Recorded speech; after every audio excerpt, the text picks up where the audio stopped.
Hope you all had a great Thanksgiving. Everybody good enough to eat? Lots of gratefulness going on this week. I was grateful for you here, and we had a great little gathering here on Thursday, so thank you for all of you who supported that, and we're here to celebrate that together. And now we're rolling right into the Advent season, yeah? First Sunday of Advent. And what we know about Advent in the traditional Christian church is that it's the 4 Sundays leading up to Christmas. The celebration in Christendom of the birth of Jesus. And for many, it's also that lead up to the anticipation of the second coming of the Christ in many Christian churches. And so for us, in Unity, what we recognize Advent as is that we also celebrate the birth of Jesus as our teacher, our way shower, and our example of one who lived that Christ consciousness, lived from that higher self, the true self, whatever name or nature you know it to be.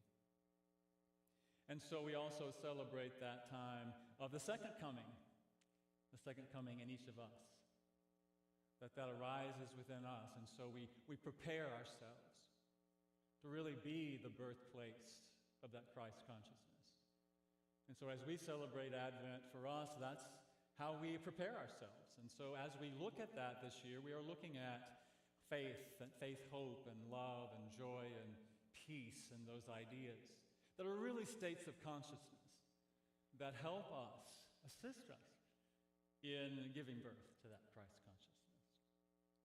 So Advent, the word Advent really means an arrival, a coming forth. And what I found interesting is that the word Advent is from the Latin adventus, which is also the root word of adventure. And so Advent can be an adventure in becoming, or an adventure in the arrival. And so for us, Advent can be an exciting adventure of giving birth to, preparing that place, and allowing that Christ's energy to be born in us. And like I said, we're looking at the traditional themes of faith, hope, peace, love, joy, however they line up. I'm sure I said it different every time. So I want to look at that and look at, well, what is our understanding of faith? And one of my favorite definitions of faith comes from Eric Butterworth, a great Unity minister, author, teacher. And this comes from his book, The Created Life. And he says, we might consider this a definition of faith: centering your consciousness in God, resonating with the frequency of divine energy. He goes on to say, you're not dealing with a God out there, but a God in whom you live and move and have your being. So our awareness, if we are willing to exercise our power of faith, which is also one of our 12 powers that our co-founder Charles Fillmore discerned and wrote about and taught about, one of the basic teachings, very foundational teachings of the Unity movement. Faith is a power. Faith is a faculty that we all have and that we can all cultivate and use in our lives. And faith, I just love this idea of faith being that consciousness that is centered in that divine flow.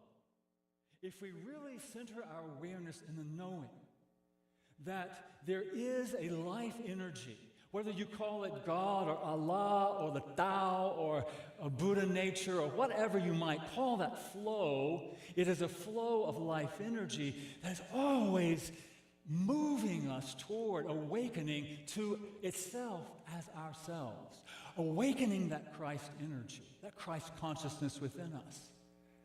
That's the way I like to think about this divine flow. If I'm centered in knowing that, I can be aware that there is life, there is intelligence, there is that which is always urging me and urging you toward an awakening of ourselves as that, the Christ energy being born in us. And And it's also awakening us and inspiring us to be that in the world, to be the expression of conscious love in the world. And so there is that life, and if I can center myself there, I believe that what arises in that is hope. That hope arises from that awareness. If I can trust and know that there is a life energy that is always moving forward in me, through me, as he said, it's a life in which I live and move and have being. It is a life in which you live and move and have being. It is a life that has its life as all creation. And so if there is that one life, which we truly believe there is, that is moving us toward this evolution of a oneness and the awakening of conscious love in all of creation, doesn't that ignite hope? Hope for the world. Hope for the hopeless. The world today, if you haven't noticed, seems to be in chaos in many ways. Have we lost hope? I hope not. Because I believe it is that faith that we're willing to align ourselves in that knowing. Where faith, that's our faith. And when we do that, can we be hopeful? And hope is not some passive idea. It's not just, oh, well, I hope something's going to happen. I read this in Jane Goodall, who recently made her transition, in the Book of Hope, and she says, hope is often misunderstood. People tend to think that it's simply passive wishful thinking. I hope something will happen, but I'm not going to do anything about it. Like, I hope I'll win the lottery, but I'm not going to buy a ticket. This is indeed the opposite of real hope, which requires action and engagement. So what she says is that hope ignites within us. But if we're just out there hoping things are going to change, that's the opposite of real hope. Hope requires us to be engaged, to take the action that will then bring forth the change. That's the power of faith and hope. We get to be that very essence of faith and hope, not just think it's some grandiosity idea. Oh, I have faith and I hope things are going to change. Let somebody else do that, right? No, it's our opportunity to do that. And so what I like about this idea of hope, and I came up, I love acronyms. So I thought, well, what is this thing called hope? And for me, it's these qualities, these states of consciousness. And the first one for H is humility. This humility, I don't always know. I don't always know. And so can I open myself to the I don't know mind and be aware of what might be beyond the things that I've known? Just because I haven't seen it doesn't mean it can't be. Just because it's something that I haven't already known doesn't mean it's beyond the realm of possibility. We see this so beautifully depicted metaphorically and metaphysically in the Christmas story given to us in Christian scripture. All of the characters, Mary and Joseph and the shepherds and the wise men, were all hopeful. And Mary was like, the angel appears, and Mary's like, well, how is that going to happen? You gotta be kidding me. How am I going to give birth when I'm a virgin, how is that ever going to happen? And Joseph is like, oh, no way, man, this is not going to happen. I'm not going to go there. This goes against everything I have ever known, everything I've ever been taught in my Jewish religion. I'm not going to marry a woman who is pregnant. She's going to be stoned to death for God's sake. So opening up, and the shepherds were like the angels appearing, singing, "Glory to God in the highest." What? Where did that come from? So beyond what we can possibly have thought possible, and the wise men, it's like, the star appears, and they know it's going to be guiding them to the birth of Jesus. I mean, hope ignites something within us that is beyond what we have known. It's beyond rational. It's transrational. Can we open ourselves up to what is possible? With God, all things are possible. It says it right there. So humility, I may not know, but I'm willing to be taught. I'm willing to be led. I'm willing to open myself up. And the O in that hope is optimism. I love that opti, seeing. I can see beyond what's appearing right now, and I hold that vision. Optimism. You know that old adage about, is the glass half empty or half full? Is the glass half empty or is it half full? It's both. Isn't it? It's both. But what you said was it's refillable. So if I drink the water out of the glass, I can be optimistic to know that the glass can be refilled if I take it to the source of the water. Right? So I know that there is something. There is my awareness, my faith, and my hope, knowing that if I feel the emptiness, I can go to the source and I can be filled up. I can be filled up. Optimism. P is for perseverance. Sometimes it's a hard road. Again, we see that in the story. The Jesus story. Mary and Joseph and the shepherds and the wise men. Mary and Joseph making the trek to Bethlehem. The wise men thinking, oh my God, you mean I'm going to have to ride these camels all the way across to Bethlehem? It takes our perseverance.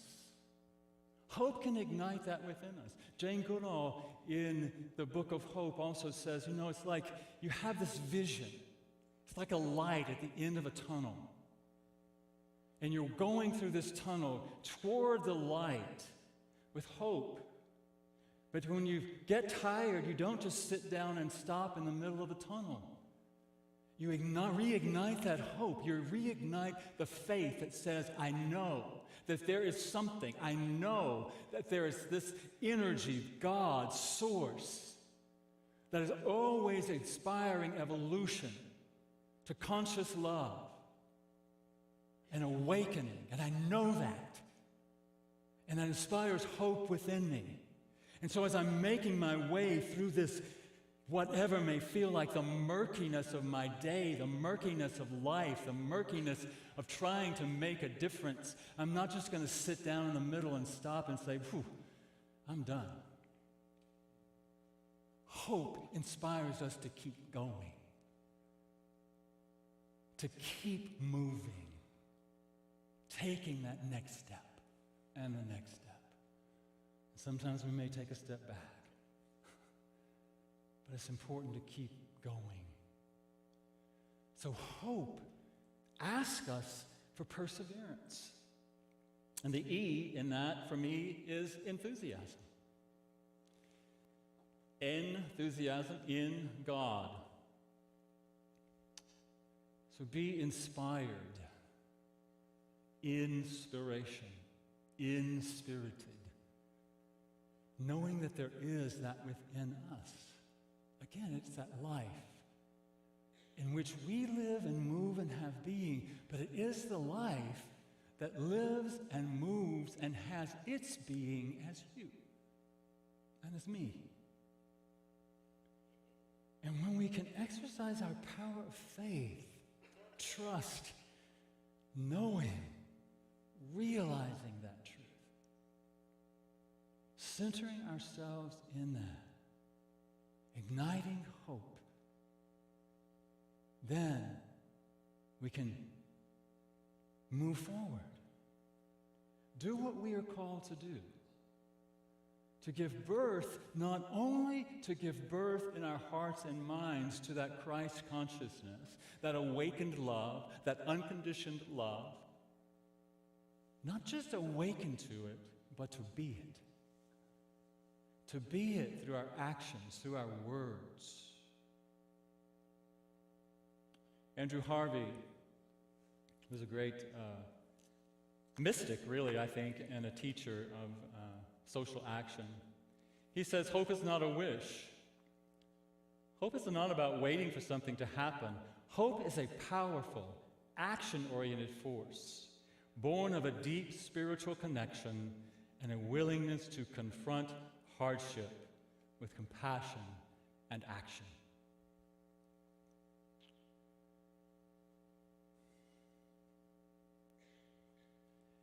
So we see in the world in here, a world out there,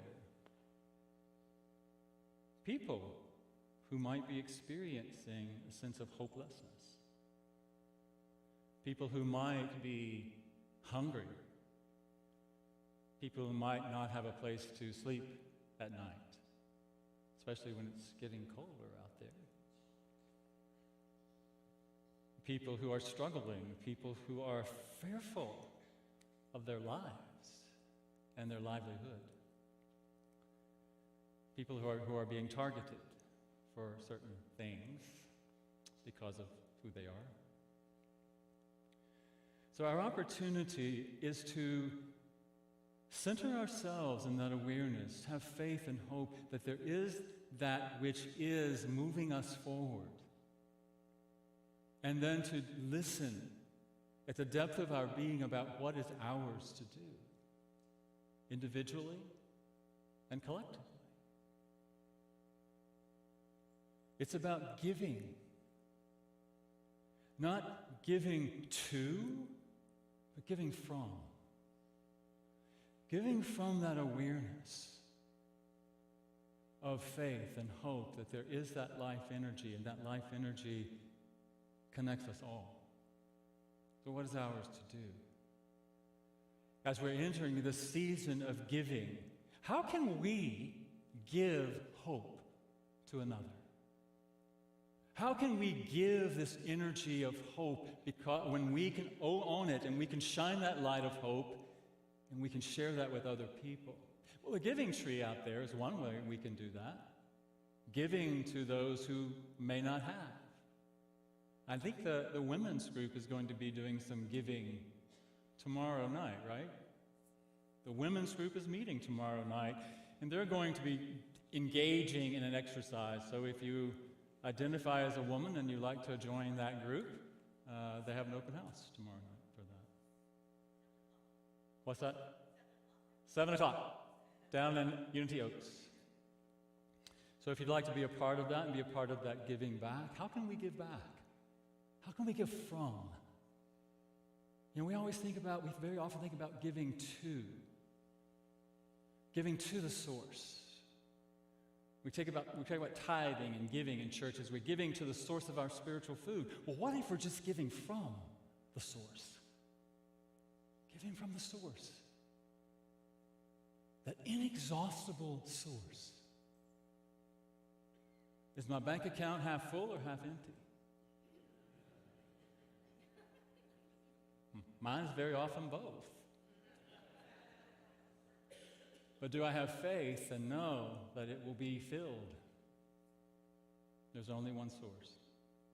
There's only one source. And when we give from that source as that source, then we're in that flow of giving and receiving, and we can trust. And so what can we give? What can we give in this season of hope and faith. This adventure of awakening, and this adventure of being, arriving, and being that divine